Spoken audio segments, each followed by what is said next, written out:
Hey everybody, it's Ryan with Propelio. Today we have Hoss Pratt in here in the house today. We're going to be talking about mindset, taking action, losing fear, and basically getting off your rears and going out there and doing that.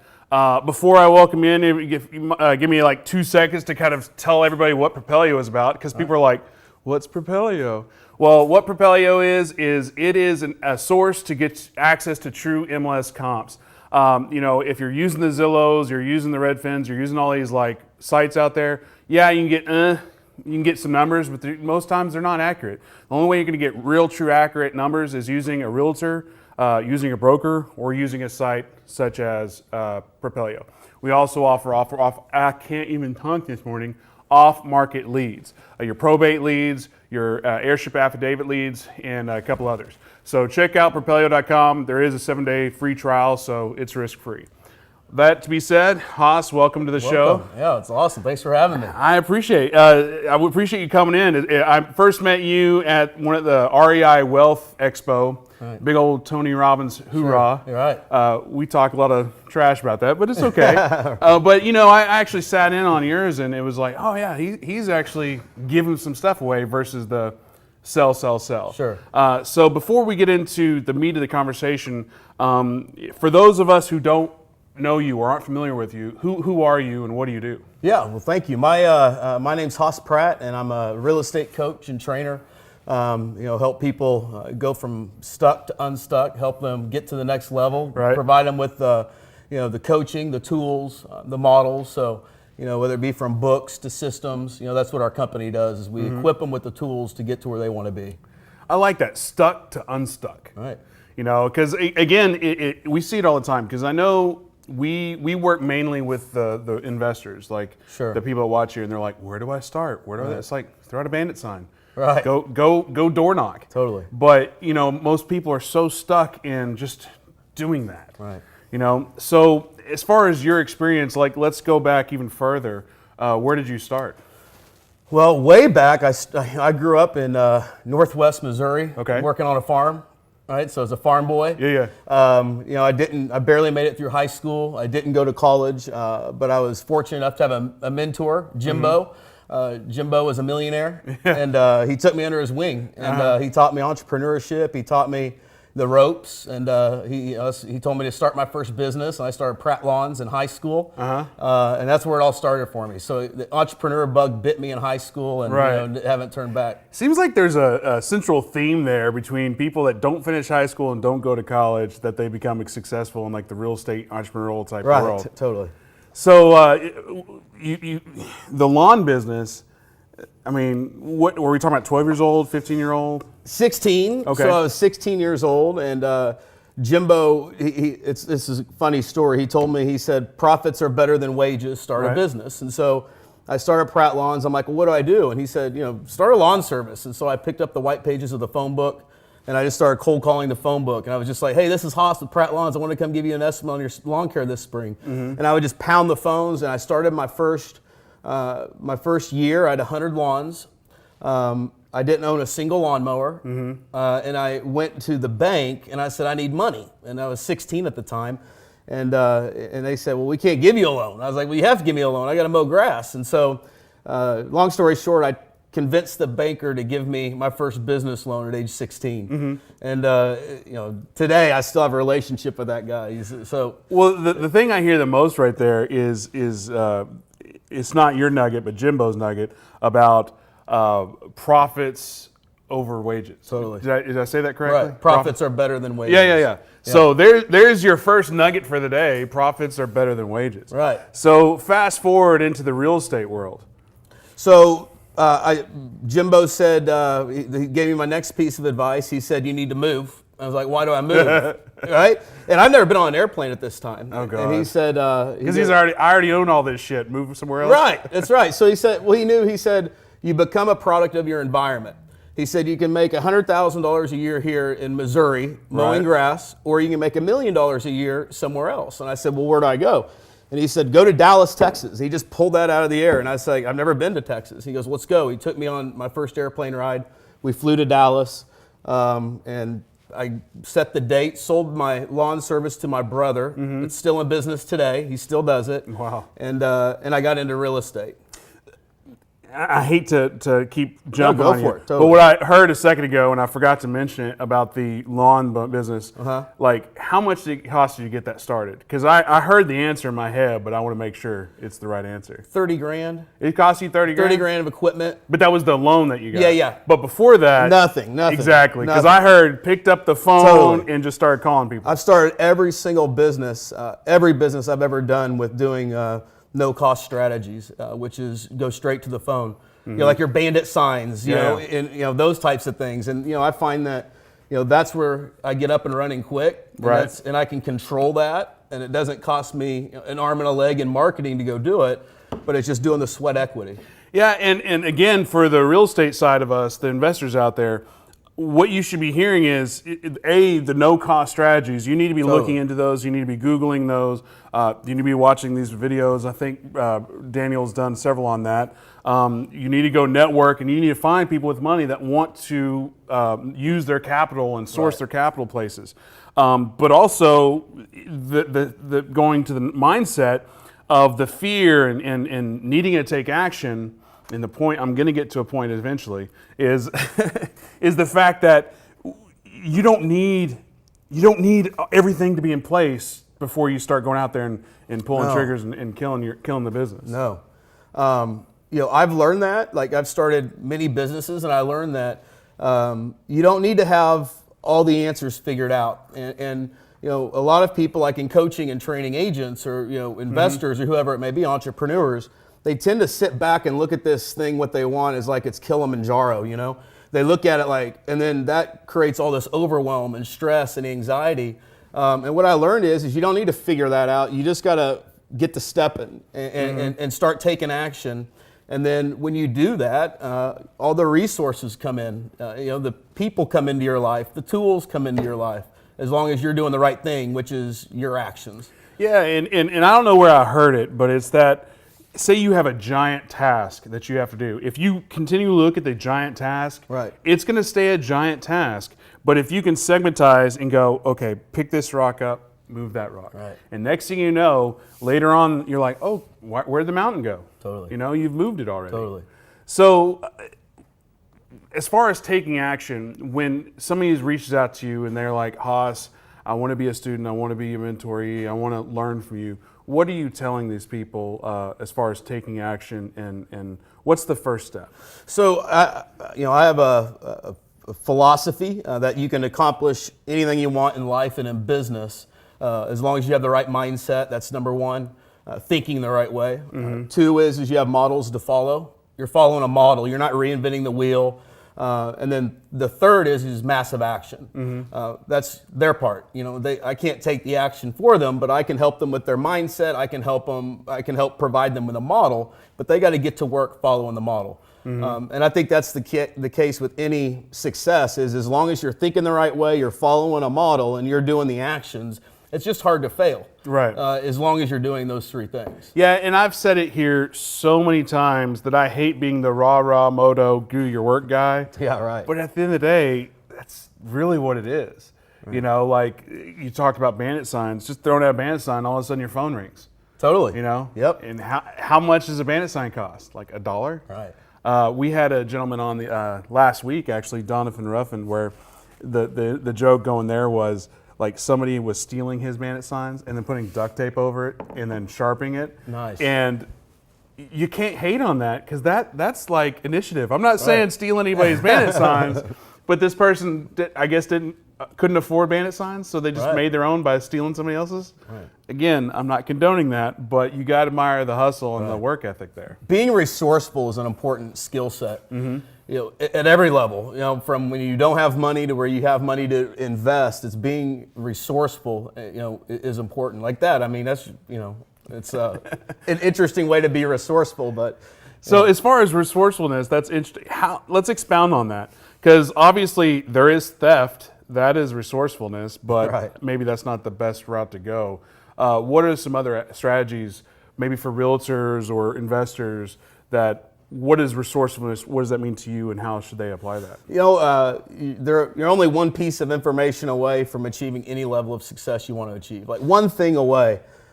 Maybe it's one strategy. Maybe it's bandit signs. Maybe it's, you know, for me, like the phone book of the white pages when I started my first business.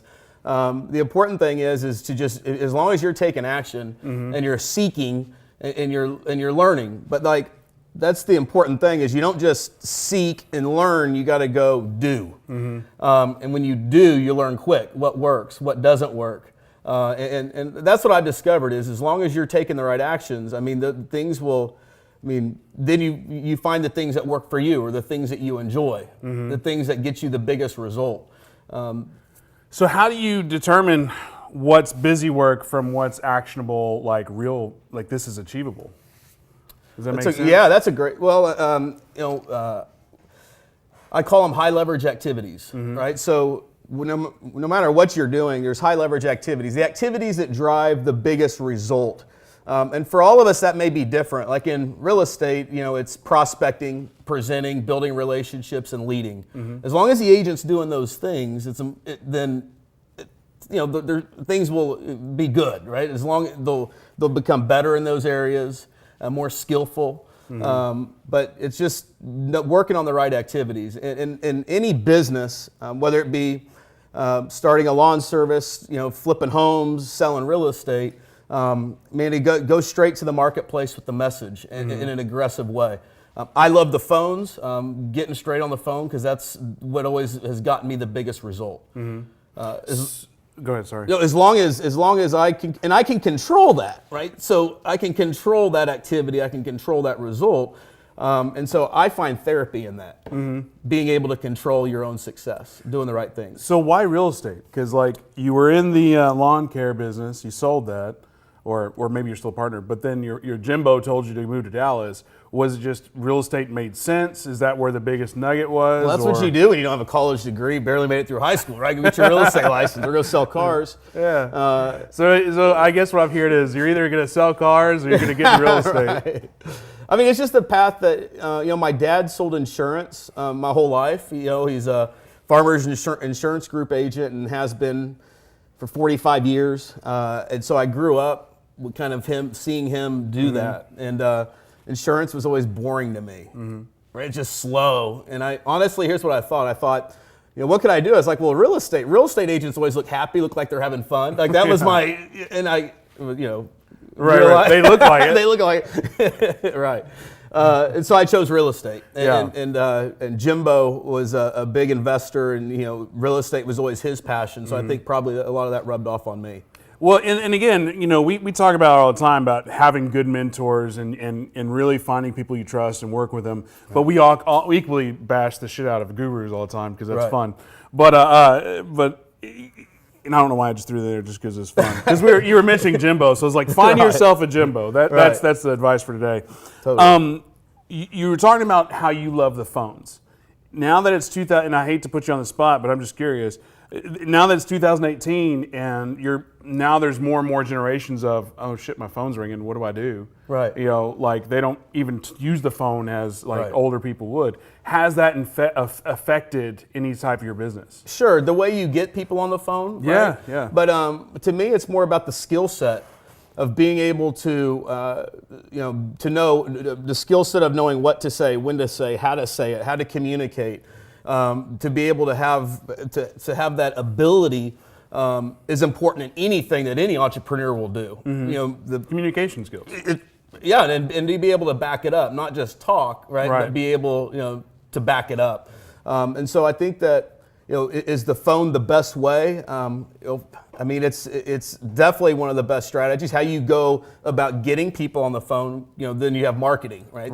But like when in anything, whether you're buying leads or you're getting referrals, there's going to be a conversation, and on that conversation, you've got to convert it. And so I think that, you know, that's the most important thing is no matter what form of marketing you're doing, lead generation. I mean, the most successful people, you know, can convert. Yeah, and it's interesting because like I know in the investment side of the world, we're always talking about don't do the whole death by analysis, paralysis, that mindset where it's like Analysis by paralysis. yeah, that one. Totally. Yeah. Yeah, Right. where you're just like trying to learn. But the same time is if you've got a new investor versus someone like Daniel who knows his shit, he's going to kick that person's butt all the time. So, and I'm sure it's the same thing in hopefully it's the same thing in the real estate agent world where, you know, the more knowledgeable person is going to beat out the beauty contest. But so how, for the people that are starting out, whether they're a new investor, new agent, how can they both utilize working their ass off to do more deals, but also educate themselves? I guess I'm answering my own question. You know, yeah. So like, I think the important thing is to have a niche, right? So no matter what you're doing, to have a niche is so important because then you can become the expert in that niche. You can you become the authority in that niche. And so the same thing with investing. It's the same thing in selling real estate. Like I used to list the hell out of FSBOs. I crushed FSBOs, right? Because it was a niche. Nobody wanted to do them? Yeah, well, I mean, it was competitive. I just learned I learned how to do it. I mean, you know, for example, in FSBOs, in that niche, you know, they get calls the first week, and after the first week, it's ghost town because the agents don't have systems. Right. They're trying to get the conversion on the first call. Where for me, it's about a system. It's about persistence, and it's about follow through, and it's about hitting them from multiple angles. Right. So. And this would apply to anywhere where, you know, not only the phone, but you're also following them on Facebook, you're texting them, you're emailing them, you're voice broadcasting them. And you use and leverage all the different technology to be able to maximize that return and that result. So the first part of that statement, what I heard is similar to a guest we had on a couple weeks ago. Shout out to Dan Diaz out of San Antonio. His big thing was fish where nobody's fishing. Right. So, you know, it's like the whole find a niche. Like if nobody else is, everybody's doing this and nobody's doing that, you know, one, there might be a reason nobody's doing that. Oh, because they can't make money. Right. And when people usually say, I can't make money, well, there's probably an opportunity to make money. Totally. I don't know. And I wouldn't avoid a niche just because other people are in that niche. I think, you know, you are your only competitor. So like, you know, don't worry about what anybody else is doing at all. I really look at competition that way. I truly do. Like I'm not that competitive. I'm only competitive with myself. So like I don't, you know, look at somebody else and because I know there's always more to the story. There's always more to it. So I think that's an important thing, right? To stay in your lane and not compare your insides to other people's outsides, as I like to say, right? And one thing on that as well is I think real estate as a whole, the whole world of real estate is very unique in the sense that we could be competing agents or competing investors on a property today, and tomorrow we could be trying to find a way to joint venture. Yeah, totally. So I think that's very unique in our little industry here. So therefore, don't be an asshole. Right. That's right. You know, don't be a meanie head. Be fun. You know, don't burn bridges unless they need to be burned, and then burn the hell out of them. And that's fun too. Looking at you, Community National. Sorry, I had to. I'm at a mini war with the title company, but it's fun. Everybody needs an enemy. Yeah.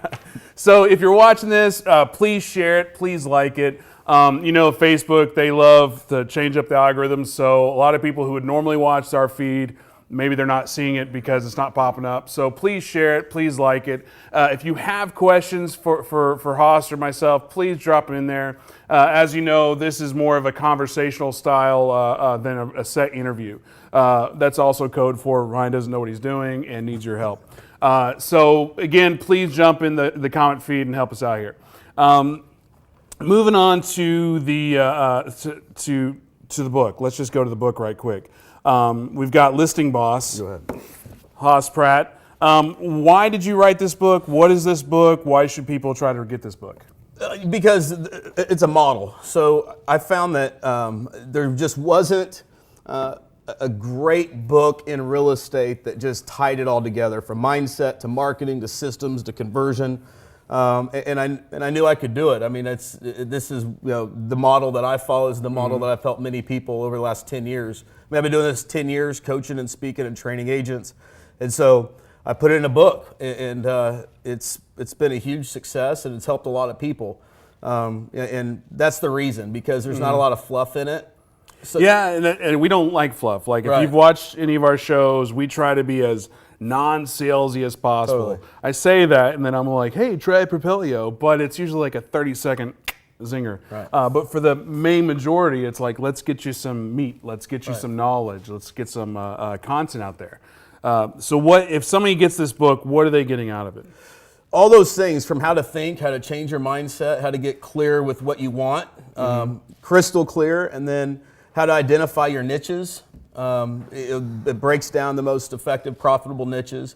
How to find a niche that aligns with your personality, for example, right? That's a big thing, because let's say cold calling FSBOs, may be fun for me, but for other people, it's like throw up in their mouth. I mean, they can't. So well, it's the same thing here. Like I could get on camera, I don't care. Whereas Daniel, it scares him to death. Totally. He just doesn't like it. My friend Tyler, he's like, you would think he'd be great on. He's like, I don't want to do that. Right. But I'm like, I don't care. Just turn them on. Let's go. let's dance. Anyway. I'm not going to be doing no dancing. No dancing? No, I'm not good at that. So maybe, can I ask you, this is not a gotcha question, but I know Ask me anything. a lot of people in this industry will write a book to, hey, you get the book, and then, hey, pay me money for my $80 million coaching program. Right. Like, is this, obviously anything is a lead funnel, but is this solely that, or is there actually no fluff there? Is it actual meat? No, there's actually there's complete meat. If somebody doesn't pay me a dime in coaching or come to our masterminds, then they get value out of that. Mm-hmm. But the reason I have coaching and the reason that I have masterminds is because there's going to be somebody that reads this and it's going to impact them, and they're going to want more, and I can provide them a lot more that's in the book. Right. So I believe in that. It's not just selling coaching, it's actually a solution. Well, we do a lot of free stuff here, and a lot of people will get at, they're like, well, have you thought about, it's fine. They're like, how do you monetize? Are you going to monetize? Like, look, we're not trying to monetize what we're doing here. Mm-hmm. This is all a lead funnel to try to introduce people more to Propelio.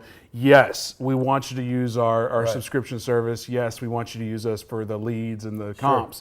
But we're firm believers in, like, we'll teach, and if you want to use us, great. If you don't want to use us, great. But we're very passionate on saving people the $30,000, $50,000 that they would spend on a whatever, a Ty Lopez. Right. Throw that out there. Because all this stuff's out there. It's on YouTube. It's on Google. It's on Propelio. Right. I haven't read this yet, but I'm going to read this.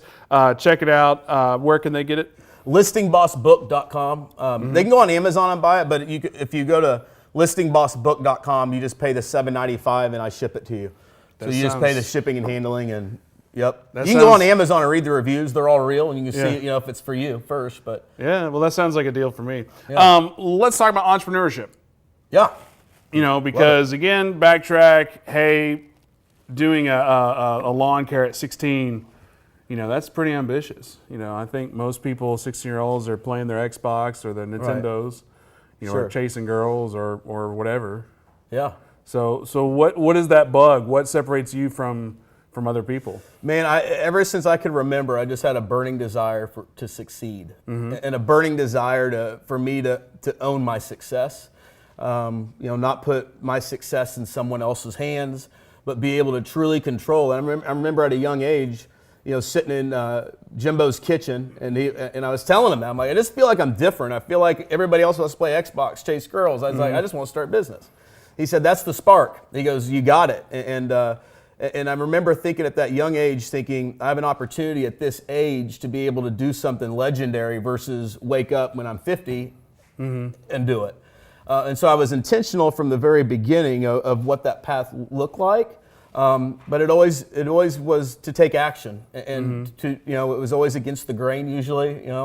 I remember there was one day I was filling up my lawnmowers at the gas station, and I was filling them up, and this guy pulls up, and his name was Terry, and Terry pulls up, and he rolls his window down, and he said, "Hoss Pratt, when are you going to go get a real job?" And he just drove off, and I remember thinking in that moment, going, I'm never going to get a real job. Right. Like, I'm unemployable. Right. And so I burned the boats, from that moment. I was just, and And I remember looking in the mirror when I decided not to go to college, looking in the mirror going, okay, buddy, it's up to you. You know, it's...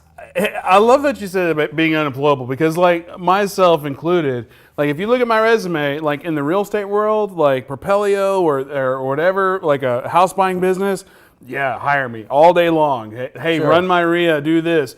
Hireable all over the place. Sure. But try to get like a real job, nope. Right. You know? And look, I'm not knocking people, because there's people out here that have a real job right now, right? So, I mean, I have people that work for me, right? So I'm not bashing that. I mean, but this path is not for everybody. Right. It's hard. It's hard, and it's got to be in you, and it's got to be. I mean, you got to understand what's involved. My favorite thing about the whole real estate world, investment world, is like, well, you as an investor, you could do whatever you want. You could sleep in, you this. Like, I work like 60, 80 hours a week. Totally. You know, like Right. in the middle of the night, I'm off my phone checking Facebook this, Facebook that, or Right. checking leads, and hey, did we do this? Did we do that? Does title company have this? You know, and again, it's not for everybody. Yep. Anyway. And sometimes, you know, like if you do work for somebody, the best person to work for is an entrepreneur. Right. For anybody that would be, let's say, an employee, then working for an entrepreneur, I mean, is one of the best paths to reach new heights, new levels, right? Versus going to work for a corporation. I mean, there's a total ceiling on what you can do. What I hate about the whole corporate world is you work your ass off, you're the best person in that company, and they're like, hey, you did a good job, here's a percent raise. Right. Or you're fired. You're fired. They chop your head off, man. It's like you're gone. There's no loyalty. Well, it's like, I've worked places like, dude, you're kick ass. Your salary's been doubled. Right. Just because we don't want to lose you. Right. Or here's this, here's that. Versus, again, the corporate world is here's 5%. You did a good job. It's Totally. like, I don't want to work here 20 years for another Right. 10%. Yep. So as far as in the real estate world, do you buy and sell houses on yourself, or do you mainly just stick to the realtor world? Yeah, I do. I do. That's part of where building wealth strategies. But like it's more, I invest in softwares and my business and things like that as well. Again, being self-funding, right, to be able to self-fund those projects. But yeah, absolutely. What's the best win you've had from an investment side? Has it been real estate, or has it been like software? Has it been stocks? Man, I bought my Bitcoin. Yeah, man, I bought my home at the home I live in now at the very bottom of here in Plano, right out of Dallas Fort Worth area, at the bottom of the market in 2012. Okay. And I remember the day that I bought it, and then all of a sudden the market just turned. It just went straight up. And so I remember in that 2 years, just how much it grew. Equity, yeah. Yeah, I mean, how much equity grew. I mean, it was a timing thing. I'd love to say that, but it was. Yeah, I planned it. So yeah, right. I planned buying my house for $100,000, and 2 years later, it's $8 million. Right, totally. What about worse investments? Like what makes you cringe at night, going, why did I do that? Man, that's a good question. Man, anytime I invest in something that I don't control, right? I mean, I know real estate, there's sometimes you don't control, right, the outcome, but like to me it's, that's my world, right? But like it's whenever you invest in something, whether it be, I've invested in softwares that just gone, nothing happened because it was just a money thing. Right? And there was no I didn't have control over it. So I learned early on that if I don't control it, then I'm out on it. Yeah, and I am in no way educated in the venture capital side and that whole stock market investment strategy. I do know this. A guy I knew had a startup, and they had a good product. They had a cool little, I forgot what it is, but we'll just say it's the best product of all time. But then they got some venture capital. What's the first thing they did? What do you think they did? What'd they do? Well, they got a big ass office, and like a high rise, decked out, big ass bean office, bags, ping pong, all that, and like they had all this empty space. They had a liquor bar in the office, and I'm thinking to myself, okay, the first thing you did when you got venture capital was to spend their money on shit you didn't need. Right. And it's like, and then, 6 months later, you wonder why that company went defunct. Right. But it's like, after seeing that, like that, I'm like, okay, why would you ever put? I mean, I get it. There's a lot of money to be made, like Right. you could, like your Googles, your Amazons, but Right. that's why, like, I know we're way tangenting, but it's just interesting to me. But like that's why real estate just seems so much more like tangible and real. Right. Like I invested in a software. It was called Fuel. It was Fuel lead system. Follow up every lead is the acronym. That was, Okay. And so and I partnered with some folks, a couple guys, and the mistake that we made was I was going to service it. They were the developers. And so there's this disconnect. Right. Right? I mean, you're in the software game, you understand, like the disconnect. And so these two need to communicate. And that mistake cost me, it cost me dearly. $1? Yeah, exactly. But I was at that point where I was like, I'm going to have to raise money, get some VC money in order to turn this into what I wanted it to do. But I decided that wasn't for me. That's not my path, So rather than just keep digging, I just got out of it and sold my part of it and moved on down the road and with what I do. Mm-hmm. So I know you're here because you love people and you Sure. want to give knowledge about taking action and whatnot. But let's talk about your event, because I know you have an event here in a couple days here in Dallas. Yes. Like, what is that? Who is it for? What are they going to get out of it? How much does it cost? Let's just jump right into it and go full pitch mode. Right. So like what I do is I do events. It's in this case this event's No Limits. I just did it in Orlando. I'm going to do it in New York. This is the one in Dallas. It's actually in Fort Worth out here, the Sendera Center. And so it's you can register for free at nolimitslive.com.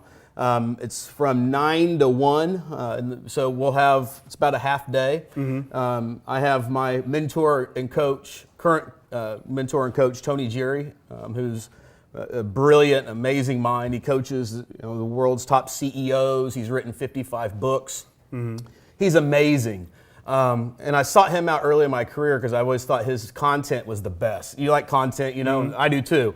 So like when I was reading his books, I loved his message and what he taught. And so we developed a relationship, and so he's been at a few of my events. He's going to be at this one here on Wednesday. And then I have a friend of mine that's a former FBI agent coming out, and he's going to teach. He's got some like mind-blowing like distinctions, things like that to keep people safe. I'll give you an example. I was talking the other day. Safe, like from an investment standpoint, or safe in the alive?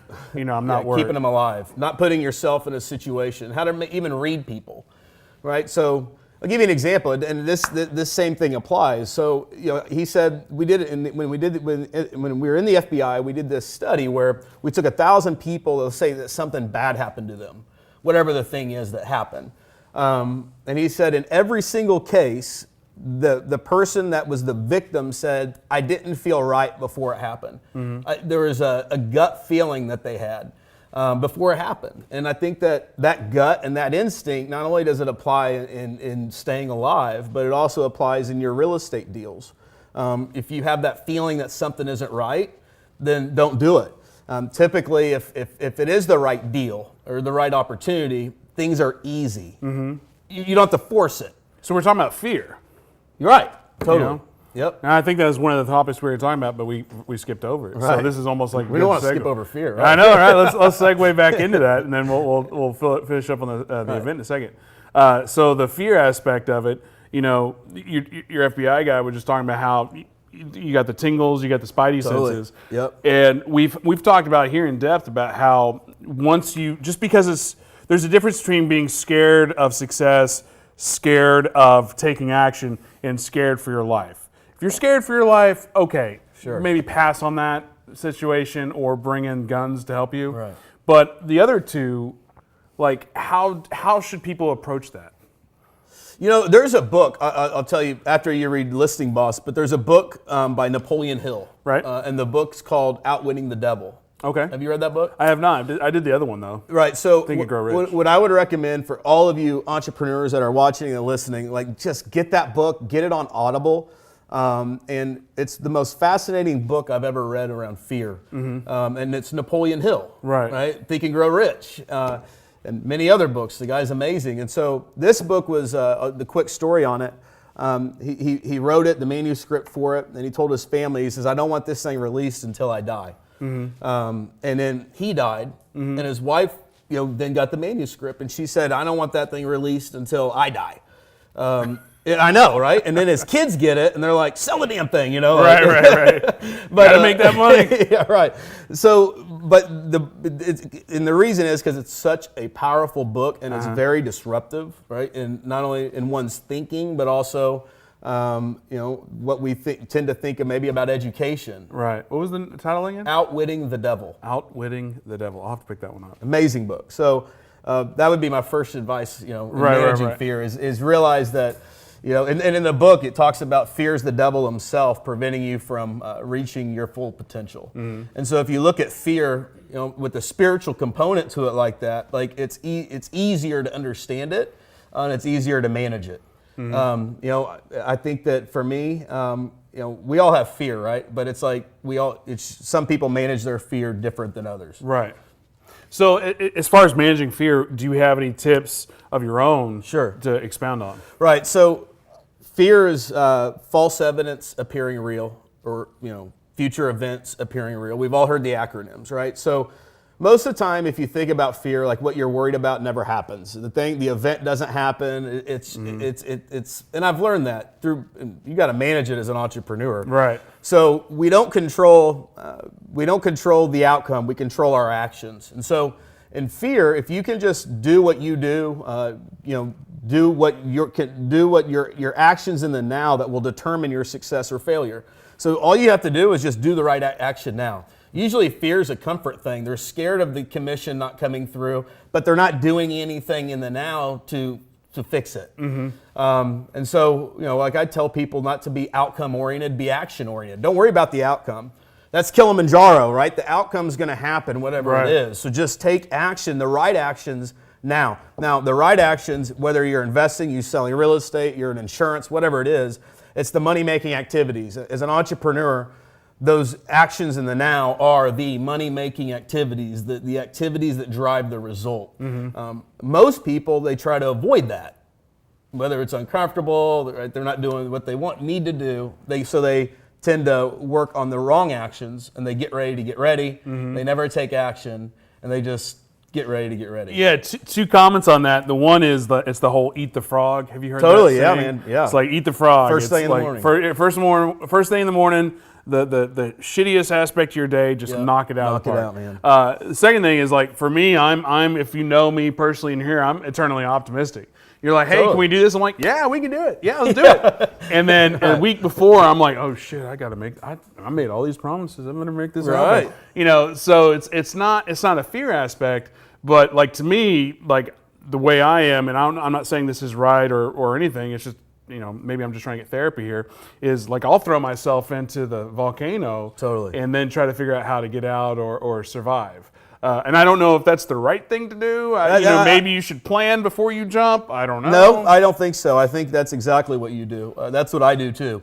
I say, hey, I'm going to write the book, then I got to go do it. Right. I remember when I did my first conference, Recharge. I was terrified, and I didn't do it for years because you had to, with a conference, and this is a national conference, so you have people flying in, so you have hotel room blocks, and I mean, you can lose your ass on these deals. Yeah. Big time. And so, I put it out there, and like I was terrified, but like at the same time, like I knew that I couldn't fail.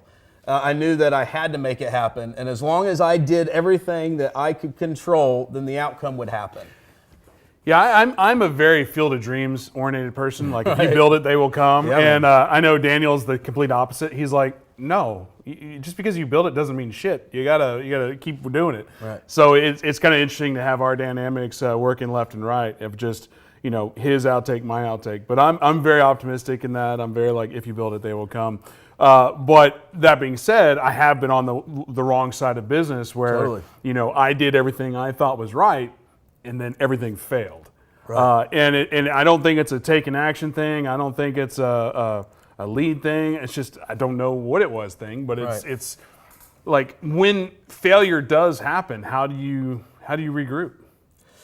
Man, that's the you get up, you dust yourself off, and you figure it out. Usually, Usually in those cases, like if somebody can find the opportunities that align with their strengths, that's an important thing, right? I mean, I say take an action, but that doesn't mean you take every action out there, right? Just because you can do it doesn't mean you should do it. Right. I mean, you could do 1,000 things, and what I've learned is everything seems easy on the outside. Everything seems easy. So but once you get in it, you realize, wow, this is a different deal. Right. I mean, and that's always the case because we're internally optimistic. You know, we can do anything. And so choosing those opportunities wisely is an important first step. I mean, one of the things I told Daniel because we're doing events now for Propelio. We've got one in next week in San Antonio, and then in March live events. Live event, oh, like a meetup, cool. For real estate investors. But then in March we're doing Austin, San Antonio, and Houston. Like we're doing our own little road show. Right. And when we were talking about doing this, they're like, "Can you do it?" I was like, "Yeah, the events are easy."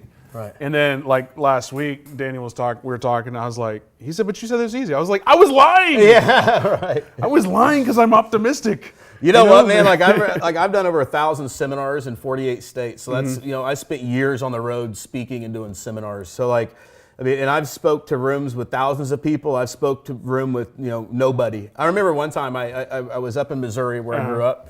And I had a seminar in Omaha, and so I called my dad up, and I'm like, "Hey, Dad, you want to go?" He's never saw me speak. Even to this day, he hasn't seen me speak. And so I said, "I'm going to come pick you up. Come to Omaha with me." So we drove to Omaha, and we get in this real estate office, and it was the biggest one there, right? And there's one person in the room. I was like, oh, I look like a chump, man. Right in front of my dad. Yeah. And so I ended up not doing the seminar. And I had a product that I was selling at it. And so I gave it to the girl for free that was there. Yeah. And it's funny because she called me like a year later and said that system changed her life. So like you never know why you're in a place, right? Like for me, maybe it was for her, right? So like, and you don't think about those things. Just go do it again, do more events. And then over the course of a year, I mean, you're going to have a result, right? And so don't bank all your success on one thing, but one action. So we're going to talk more about the event. If you have questions, if you have thoughts, if you have comments, please drop them in below. If you've never tried Propelio, give us a try. Go to propelio.com. We do a 7-day free trial for your MLS comps, for off-market lead lists, and for lead management. So give us a try. Going back to the event, you were talking about how your FBI guy is going to be there. Right. Another mentor is going to be there. What else? It's only 9 to 1, so that's 3 hours? Is that maybe 3-4 hours? 10, 11, 12, 4-ish, 4 hours? Right. I math, good. What else am I getting out of there? I mean, obviously, is there a sales pitch at the end? I mean, is that sales and marketing? So I'll be teaching sales and marketing. There's the sales and marketing is going to be important, and then Tony's going to talk about results faster. He's in Success Magazine every month. If you guys get Success, Tony Jerry's a big contributor to them, and he has a program that he did with Success called Results Faster, and he's going to come speak on that. And then the FBI agent's going to be talking about those things that will not only keep you alive, but also how to read people and understand yourself even more. Yeah, I'm horrible at reading people. A good friend of mine, he grew up in maybe the not best. I don't want to say the not best family because they love each other now. They love each other now. Right. But growing up, maybe this was earlier before people knew that you're not supposed to hit your kids or Right. or throw shit at their heads. So it was a not, I don't want to say a troubled childhood, but anyway, but because of that, he learned how to read how his parents were going to be that day. So does he need to be extra on eggshells or just leave completely? Or as I grew up in a very vanilla home where, my parents loved me, great. They support me, great. That's about it. Right. So like me, I'll say a joke and people are like, dude, that's pretty messed up, dude. I was like, oh, I'm sorry. Right. So those reading skills, they're huge. Right. So, I'll give you an example. I'll expand on that. So when I first moved to Dallas, I had to make money. And so I got a job and I was a door-to-door salesman.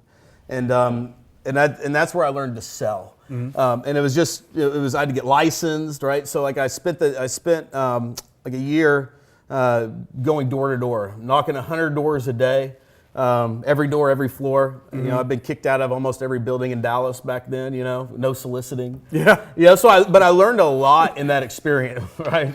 What you say? I was just saying, I hate to interrupt, but I used to do door-to-door newspaper subscriptions, like when I was like 12 or 14. Totally. And what we heard, our lesson there was, if it says no soliciting, it says what it really means is, please knock somebody else's door. I buy everything. Right. That's the lesson Yeah. that we learned. Ignore the no soliciting. Yeah. Sorry. Yeah. Right. And so through that experience, I learned and I would say that's energy. It's more energy that you feel from people, right? And so in reading people, it's more the energy you feel. Like if I'm speaking and like I don't see the room as far as reading them, but it's more feeling the room. It's just, and it's unspoken, right? So I learned that, and you know, in the door-to-door days. So I learned that, you know, and by the way, enthusiasm is the #1 way to get people in dialogue. That's why people love me, because I'm enthusiastic. Yeah, man. Enthusiasm sells like none other, for sure. And so some people need to be way more enthusiastic. Right. Like way more, whether it be your product that you're selling or you know, the services that you offer. Speaking of all of enthusiasm, king of all enthusiasm, Mr. Daniel Moore, it looks like he has a question for us. I got a question coming in from Cameron Jones that was asking, you know, how do you know you're taking the right action? What if you're just spinning your wheels and getting nowhere? Make sure that you're working on the right things. So, you know, not getting ready to get ready, but like doing the work that drives the result, right? The money-making activities. And remember that you make up in numbers what you lack in skill. So just be committed to that and you'll see improvement. But don't look for the magic pills. Don't look for the next thing that's going to help you. Go look in the mirror and then go do the work. And I find that mindset alone, it's hard to fail as long as you stick to it. You know, for me, my first 6 months in real estate, I didn't sell a single house. It was brutal. And I almost gave up. But month 6, everything turned around for me. And 30 days later, I had 30 listings. Right? So, and that's the important thing, is not give up. And rarely does the result not come if you're working on the right things. So just keep working on the right things. Yeah, and I say this almost every day. I hate the rah-rah, just do the work, don't give up, rah, rah. But it's so true. Right. It's annoyingly true, and I hate that. But, you know, again. But the rah-rah is just energy, right? Right. It's, I mean, I love rah-rah. Like, to me, this is rah-rah. Like, right. meaning, like, I get energy from this. No, but I love that too, but I just don't like people like, oh, just don't quit. Yeah, totally. And I don't mean that against a certain someone. I'm just saying that everything about that. Yeah, I mean, you always got to do the work. You can't just get excited, you know, and you know, alone. Yeah, there's got to be meat behind the excitement. Totally. Anyway. Yeah, and really the best excitement comes from just raw energy. It's you know, it's in you. It's passion. Right. And passion, if you have passion for what you do, energy, enthusiasm is the byproduct of passion. Mr. Moore. I have another question here from Hernando that I don't have in front of me, but I'm going to paraphrase what he's asking. He's like, what type of listing package do you use with sellers? Like when you show up, do you have a specific 10 things that you bring with every listings that you're needing to take a look at, discuss, or whatnot?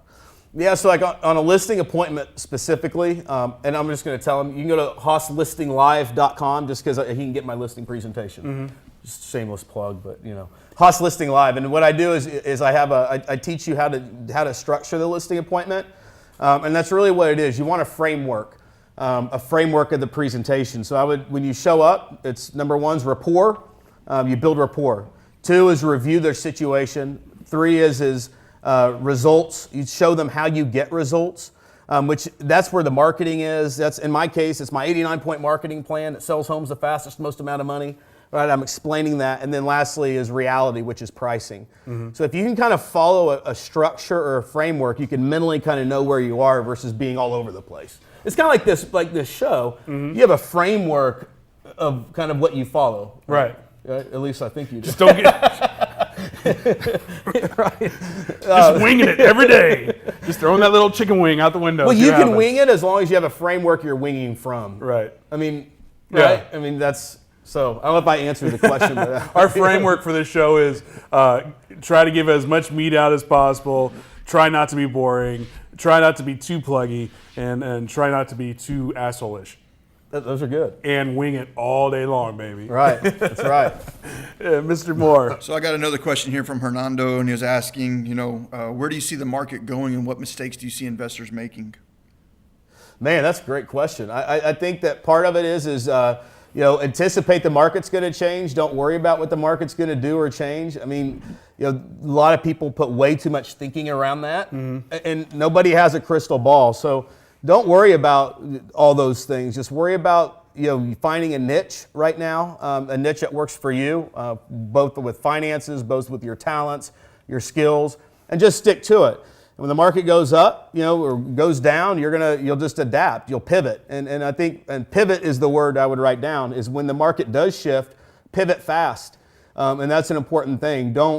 A lot of times we get too comfortable with the thing that got us the result, and so we just keep beating this dead horse, and but the ship has already sailed. And so pivot fast and don't be fearful in that moment, but find what works for you now, and then what the market will be, it will be. I think a perfect example of that is like in the investment world, like marketing strategies was direct mail, direct mail, direct mail, direct mail. Sure. Like forever. Right. And then all of a sudden you've got 10 million gajillion other investors all doing direct mail. So you go on a buy call and they've got 50 postcards. It's like, that should tell you maybe, I mean, it worked, it got you in the house, but at the same time, your competition level is out the roof. So if you're, going back to the pivoting, maybe pivot to other strategies. Your bandit signs, your door knocking, your XYZ, Snapchat, I don't know. There's got to be other strategies out there. You just got to get creative and you know what too, and the other thing that would help anybody in that situation is like if you're competing against somebody, you want to become a better marketer, right? So the more you understand in marketing, the better you're going to be able to convert that lead that has the stack of mail. And so think about unique programs that you can create, brand and solutions that you can sell. Like I said, my 89-point marketing plan. I've used these words thousands of times. Instead of like somebody says, well, what do you do to market a home? I don't say, well, I put the home on the MLS. I put a sign in the front yard. I cross my fingers it sells, right? I don't do that. You brand it. So like the 89-point marketing plan. So when I'm on the appointment, I can say, Mr. Seller, we have an 89-point marketing plan that sells homes just like yours in Willow Bend subdivision, the fastest, most amount of money.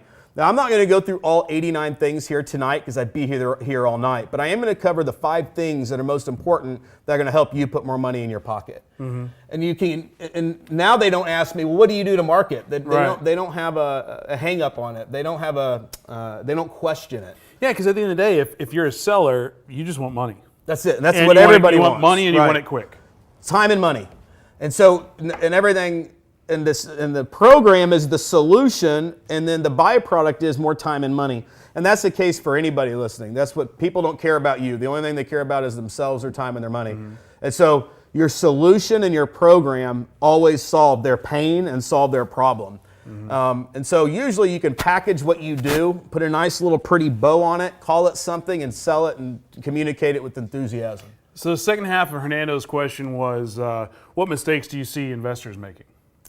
Overthinking it, thinking that they have to know all the answers before they start, and just not working on the right actions, but just overthinking it. Yeah, and again, we talk about here all the time about knowing your numbers. If the numbers work, just do it. Right. And a lot of times if you go to enough of these RIA clubs, these meetups, these events where people are actively learning, you see the same people over and over and over.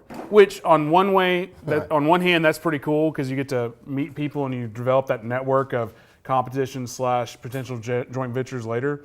But there's some people that have never done a deal, and you see the same person for 3 years, and they're sitting because they're looking for the wrong thing, man. Yeah, What are they looking for? They're looking for the magic pill. They think that it's just all about information. It's about action. I mean, here's the thing. I want to share this because I think this is good. So like, I call it my 4 levels of learning, and this is how I get people to take action. I'm like get them to see that. Like that person is number 1 is you don't know what you don't know. Right. You don't know. 2 is once you see, maybe you read the book, you attend the seminars, now you know. That's the second level, you know something. There's a lot of people that just know stuff, but they never go to the 3rd level, which is experience. You got to go experience what you know, because what they teach you in school, for example, real estate school or whatever school, it's totally different than the real world.